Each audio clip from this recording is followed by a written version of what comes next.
Sahabeden birisi deyir ki, mən deyir, görsəm ki, adamın birisi, Müslümanlardan birisi çıxıb daşın üzərinə insanlara deyir ki, ənə rabbukumul a'lə, sizin ən uca Rəbbiniz mənəm. Deyir, mən düşünərəm ki, o insan Allahın kitabından bir ayə oxuyur və əbədən onun haqqında o pis zənni etmərəm. Təsəvvür elə, bundan daha böyük bir şey var. Çıxırsan insanların önünə deyirsən ki, sizin ən uca Rəbbiniz mənəm. Təsəvvür elə, şirk ən qorxunc, ən əzəmətli, insanı cəhənnəmə aparan bir şey.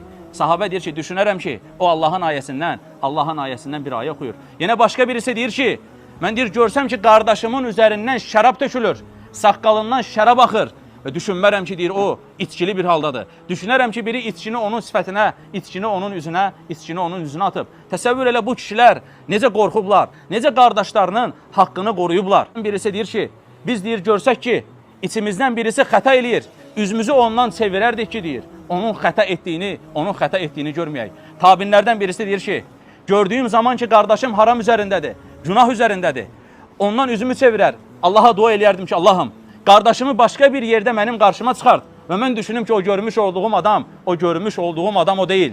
Sən təsəvvür elə, məgər həqiqi qardaşlıq bu deyil, həqiqi İslam qardaşlığı bu deyil. Allah Azza və Cəllə bizi bir bədən edibsə, Allah bizi tövhid üzərində birləşdiribsə, necə İmam Şafi ilə başqa bir imam arasında olan diyalog nə idi?